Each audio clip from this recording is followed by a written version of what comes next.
We had a couple people asking about Kris Jenner. We're going to just focus strictly on Kris's childhood in this deep dive. And then we'll obviously do more, and I can do deep dive lives whenever, and you guys can join me for them whenever. But we're going to start at the beginning. So Mary Jo, Kris's mom, we've all seen her. You know, she makes her appearances on Keeping Up with the Kardashians. Believe it or not, she is from Arkansas. Born in Arkansas, MJ. And how did MJ end up in California? How did she end up there? Well, MJ's mom, Lou Ethel, caught her husband, her first husband, MJ's father, cheating on her. So I love this story. So MJ's mom, Lou Ethel, caught her husband cheating on her, and she picked up with MJ and she moved to California. She was a really good bookkeeper. She was beautiful. She was very stylish. She cared a great deal about her appearance and putting herself together. But you have to remember, like, this is the 1930s. That's wild that she had the guts to do something like that. And so let's just give some clapping to Lou, okay? But she moves out there. She's hustling, she's working, she's putting herself together. She's like a real modern day woman, and she's got MJ in tow. And she ends up meeting a really nice guy named Jim, who made a good income. And Lou Ethel, which is Kris's grandmother, ended up having like a really nice life. She created a store, a home goods store, and I think really like raised MJ to be like a confident person. But Kris's father was actually not MJ's first husband. So in the 1940s, Lou Ethel Fairbanks knew, this is MJ's mom, that if her daughter Mary Jo wanted to catch the perfect Mr. Right, she would have to cultivate a certain class to evoke images of glamorous movie stars like Grace Kelly and Audrey Hepburn. Mary Jo was every bit as fetching as her mother, only with darker hair. They shared the same slender build, and Mary Jo enjoyed wearing the latest styles of dress, suitable for conveying the image of a proper young lady. And so Mary Jo, I mean, you can just imagine it. She's growing up in this upper middle class lifestyle, courtesy of Lou Ethel and her second husband, Jim. And by the time she can finally like spread her wings and fly out of the nest, she falls in love with a young man 4 years her senior, Robert Clee Tuvey, a regular guy who appreciated her as the finest thing in life. They wed in San Diego on September 21st, 1952. So we're coming up on what would have been 70 years. Unfortunately, their union was brief and they divorced 2 months later. This is MJ's first marriage. So not long after the ink was dry on the divorce papers, the dashing young executive, Mary Jo, had envisioned, appeared on the scene to woo her. Robert True Houghton, Bob as he was called, was an aircraft engineer at Convair, an airline manufacturing company in San Diego that had been a principal producer of military aircraft during World War II. So Mary Jo and Bob, they get married, and soon after they wed, they welcomed Kris, Mary Houghton, into the world. November 5th, 1955. And then 4 years later, they had Kris's younger sister, Karen Lee. Karen participated in this unauthorized biography of Kris Jenner, and she says here, "We were spoiled with love, not money." And Karen says that even at an earlier age, Kris was the outgoing one between the two sisters. And I get it, there's always one that's more outgoing than the other. This is not the kindest thing that Karen had to say. Perhaps Kris had a sense she had more to prove than her sibling. "The whole world knows Kris is vain," Karen admitted, claiming that her sister's lifelong body insecurities and love of plastic surgery stemmed from her being kind of chubby when she was little. So the girls were very, very close growing up, and actually, very sadly, they end up getting, Kris's parents end up getting divorced when Kris is only 7 years old. So you'd have to imagine Karen is like 3 at the time. She said in this book, Karen said, "My mom was drop dead gorgeous, and my dad looked just like Elvis. They had class, and they always dressed to kill. From the outside, the Huttons enjoyed a life of privilege. But even with all that going for them, Bob was hard-pressed years later to explain what went wrong between him and Mary Jo. He would scratch his head in bewilderment over why they fought so much when they had been so much in love. But he never said a bad word about her," which I think is like fascinating. And he was an undiagnosed alcoholic who continued down a path of drunken self-destruction until it killed him. Kris's father actually ended up dying when Kris was 19 years old. He was driving his Porsche in a deserted part of Mexico, and the car flipped several times. I know this sounds like an Erica Girardi story, but this is actually what happened.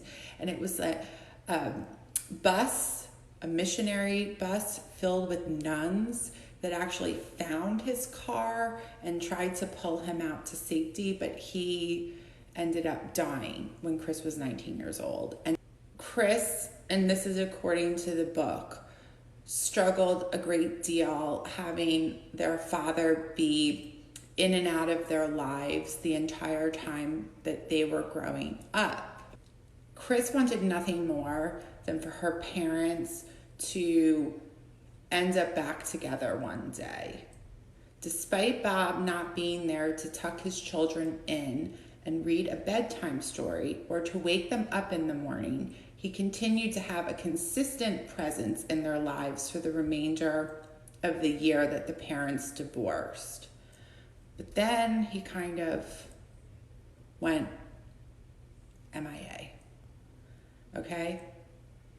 And so this sort of forced Mary Jo, MJ, to rely heavily on her mom and her stepfather more. She moved closer to them, and she started working at her mom's store called Candelabra.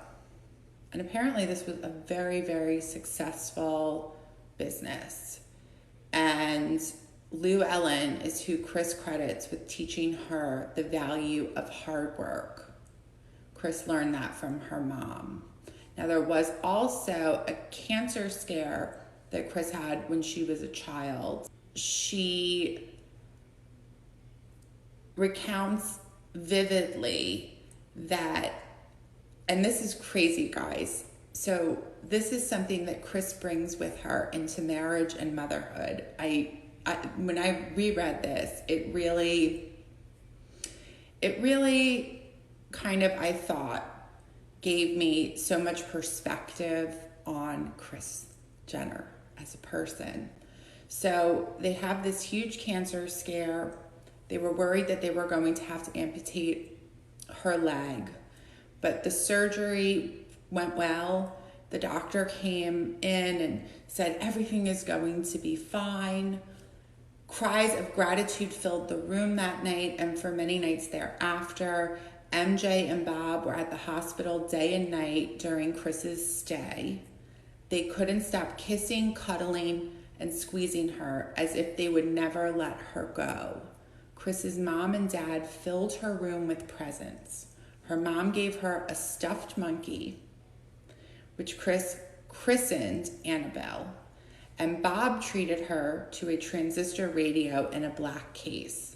Karen gave her a crayon stick figure drawing showing the two of them in front of a big house.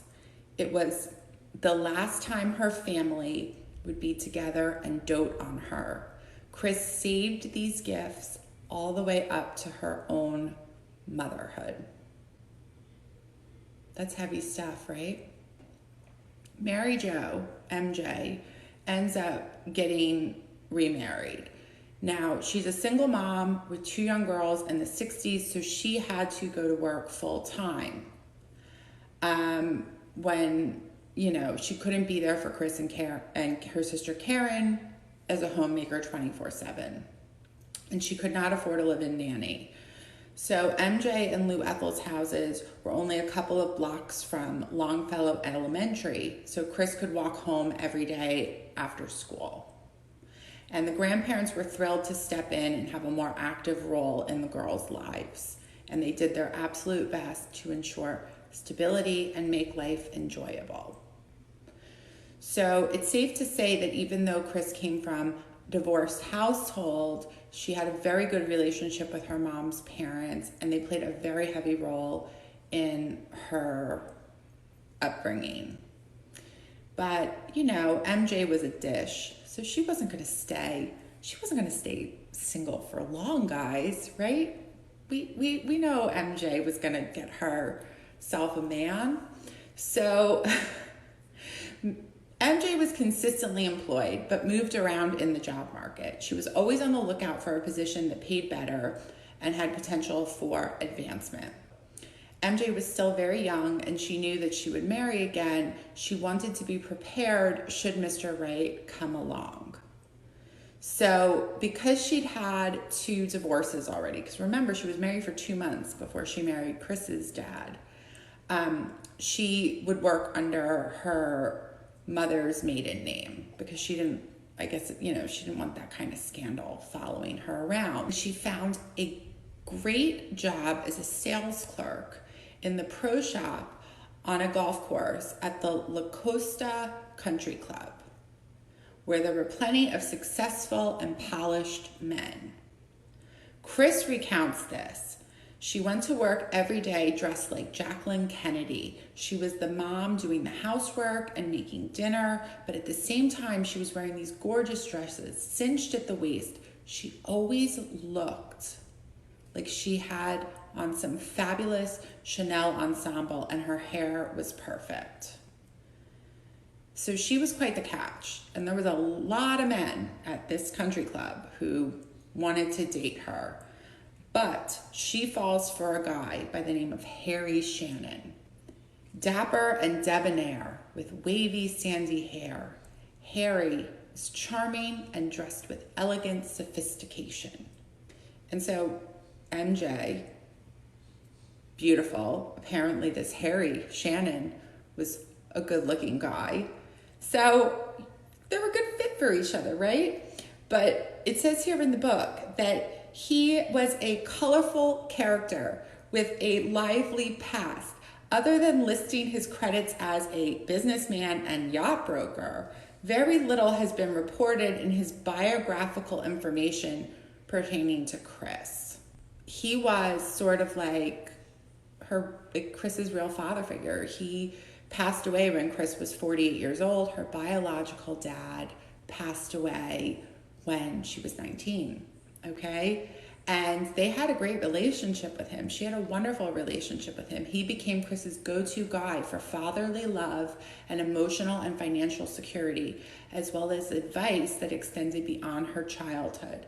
Harry was a shrewd entrepreneur and her first male role model in the art of deal making.